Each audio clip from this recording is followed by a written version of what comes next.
Alrighty. Welcome back to the International Wealth Builders Association radio talk show. I'm your host, Toya, Tillett, here with my special guest, Chase Hunter. All right, so we're going to go ahead and get Chase back on the line. It looks like we had a little disconnect with our Zoom, so we're going to get her back here in just a second so we can talk to her a little bit more about her newest position within the international sales agent realm. And so I'll tell you guys a little bit. So we are actually having our first tour into Mexico. Let me get the sound off. Okay, into Mexico in May. So I'm super excited for that. Just definitely working on getting everything together so I can let you guys know a little bit more. So if you're interested in purchasing property in Mexico, we could definitely assist you with that. And then I can give you guys more information and more details as we get everything ironed out with our developers. All right. So I think we got Chase back on the line. Chase, can you hear us okay? All righty.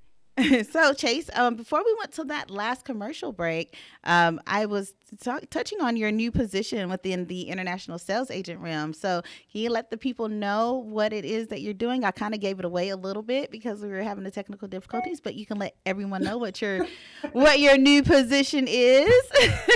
Absolutely. So, I am the new ambassador for Costa Rica. I'm so excited about that. So excited. Yes. Congratulations on that. So what made you want to do Costa Rica? I was like, it's different. Mm-hmm. I feel like it's a challenge. I love challenges. I'm like, it's a different market. I think it's a place where I can sell because I can get people to understand, what's going on there. And it's just, I just felt good. Yes. Okay. So it just felt right to you to say, hey, you know what? I'm going to go ahead and submit to be the ambassador of Costa Rica. So that is really, really cool. So have you had a chance to dig in yet and start getting your feet wet with what those duties are? I am actually meeting with Tamika and we are going to just dive in and figure it all out. Yes, that's awesome. And this is such a great opportunity that's been, brought to you as a lot of us are women within the group, but we do have some men that are international sales agents as well.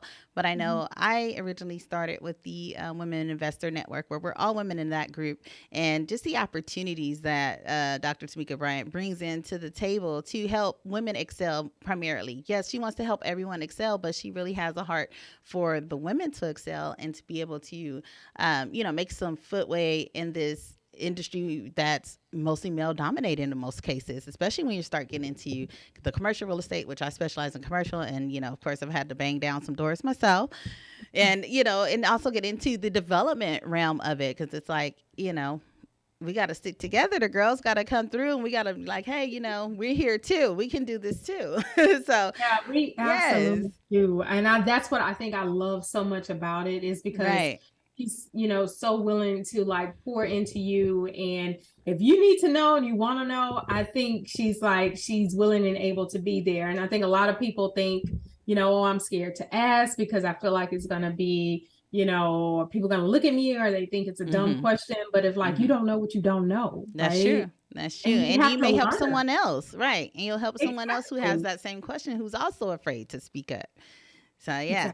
Definitely, I don't mind asking questions. I be like, hey, sometimes I don't, and I'll be like, oh, well, I can figure it out. But if I just get to a point where I can't figure it out, I'm like, hey, what's this? Or how you do this? Or how should I go about doing this way? Because I've actually been fortunate enough to go through a couple of coaching sessions with Dr. Tamika Bryant. So, how's that? Yeah, it's how was that for me?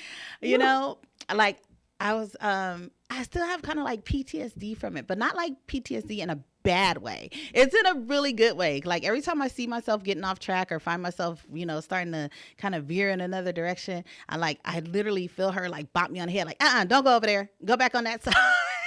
Exactly. What are you doing? Why are you thinking about doing that? Stay right here. And so it does definitely help keep me on track because her voice, it just stays in your head. It stays with you forever.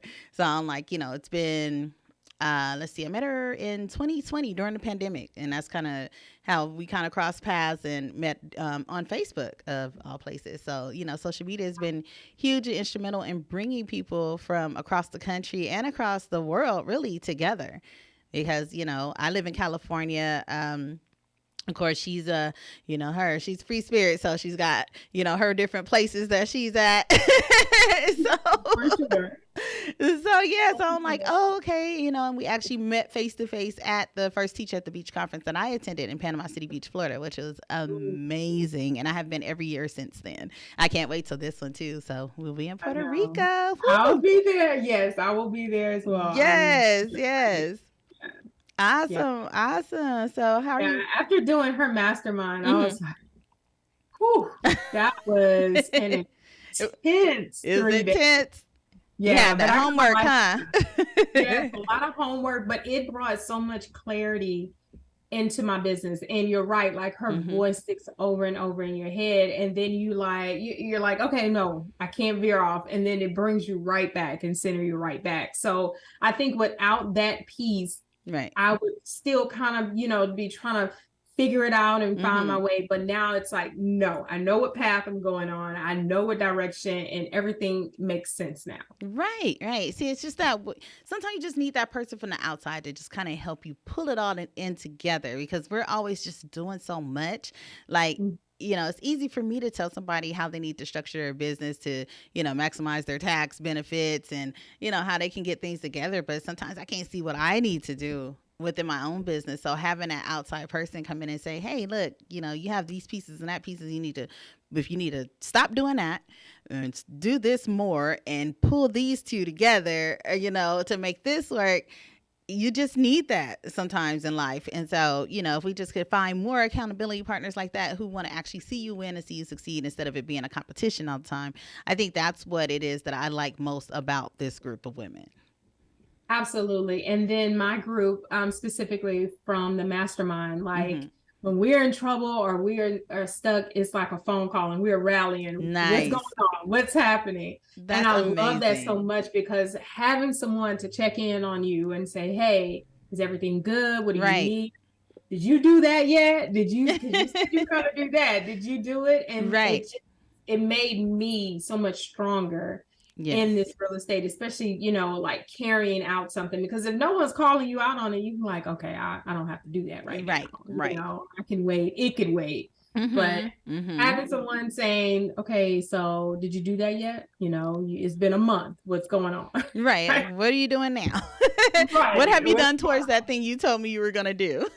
Exactly. We need that so much, especially as well. Yes, the accountability is everything, and it definitely helps.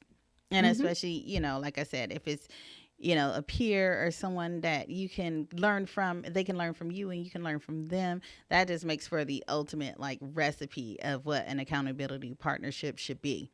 And so that is absolutely amazing. Oh my goodness. And so what else? Tell me a little bit more about, being ambassador of Costa Rica. Like, what plans do you have? Other than of course, marketing and bringing people to the country, kind of what plans do you have for yourself to just really become the best ambassador you can be? So I plan to spend quite a bit of time there, right? And just really kind of dive in. I want to understand the culture, because I'm a heavy researcher. When I get into something, I latch on, right? Yes. I want to know everything. I want to know the ins and outs.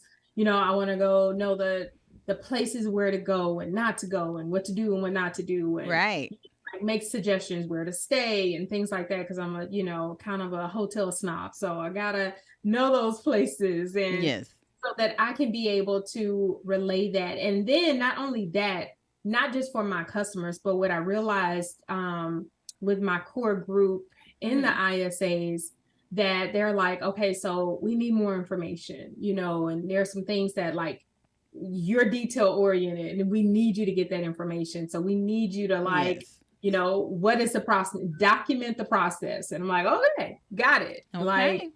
Assignment accepted. Gotcha. So, what is the process of purchasing from start to finish, and who are those key people, and, what developments are, in and they should focus on for their clients as well. So it's kind of like dual situation. Like I'm not only working for my clients, but also the ISAs, because, you know, so many are coming in and they don't know what to do. They don't know where to start. And, you know, they have limited information because they're just not diving deep enough, or they don't know what questions to ask. So just mostly to help everybody. That's cool. That's interesting. That's kind of how I feel too with it. And I was like, you know, in my head, I know it was, you know, the term ambassador was kind of tossed around a little bit in the beginning. And I was like, oh, okay. You know, I was like, well, if I was to become ambassador anywhere, it would be the Caribbean, because, you know, that's like the root of my household. You know, well, my husband's from Belize, so you know, the Caribbean influence is there. My kids are half Belizean, half American. You know, I guess I was Caribbean in my past life or something. But I'm like, oh, okay, it'll be easy. I'm like, I'll be the ambassador of, you know, the Caribbean, because I know that. You know, I know the different dialects and, you know, the dance and everything. And then Tamika was like, hey, you know, you brought a contact to the table. Why don't you be ambassador of Mexico? And I was like, huh, Mexico? I was like, dang. And I was like, challenge accepted. Yeah, I'll do that. Exactly. I was like, yeah, that's different. And I am getting to know so much more. I have been definitely deep diving into getting to know Mexico, how to purchase, you know, property there, how it works as being a foreigner buying investment property there. So I've learned a lot, because I know I've heard some questions, you know, swirling around that we can't actually own land in Mexico. So, you know, I'm pulling up their constitution to see, you know, what's in there. And I found in the Constitution of 1917 actually said that, you know, foreigners couldn't own land, but in restricted areas. And I was like, oh, okay. So what are the restricted areas? Check that out. So the restricted areas are anything within like 30 miles of the coast and 60 miles of an international border. So I'm like, oh, okay. But then to get around that, because of course, you know, when a country exits someone out, they lose revenue. So they thought about it. It's like, okay, well, you know, if we let these investors go ahead and come in here, that's going to bring more money to us. So they found a way around that, which is where you can actually own beachfront properties and things like that through a bank trust. I mean, you'll be the beneficiary of the trust and everything, and you still run the trust as the owner, and it's just the same as owning land, but this is what you have to use in order to own in the restricted area. So that was something very interesting that I was able to learn about Mexico, because I'm like, you know, why can't we just have, you know, buy land? Like, why would people say we can't buy land there? But, you know, there are some restrictions, but the way to get around, they have like ways to get around it. So there's 3 different ways that you can own land in Mexico. So I was like, oh, this is cool. So it's not, you know, it's not a end all be all. So it's like, we can still do this. There's ways around the law. So we can do it and get it done. It's always a loophole. Always, right? It's like with the tax code. I'm just like, you know, it's over 70,000 pages. Like, nobody's going to know everything in it. You take the piece that you want to focus on and you dive into that, right? So, yeah, definitely. So, yeah, those are some fun things. I thought I'd just share that and throw that out there, since you're coming on as a fellow ambassador, you know, some things to kind of think about. Yeah, because there's a lot to think about, and I'm grateful for that. Any little nuggets, I'm like, okay, yeah, I need to do that. So, yeah, because I want to be informed and be able to pass things off, and, you know, tell people, yes, I know. Okay, go back and watch this video, because I talked about that, right? Exactly. Kind of like that. Which reminds me, I got to do my video on the land, on owning land and owning property in Mexico. I still hadn't gotten around to that video, so I need to get that done so I can put that out there, girl. So thanks for that reminder. Anytime. Right. All right, awesome. So we're going to go ahead and take a commercial break, and we'll come back and talk about what's next for you, Miss Chase, how people can get in touch with you, and, you know, just give them your information so we can get that going. So see you guys in about 2 minutes.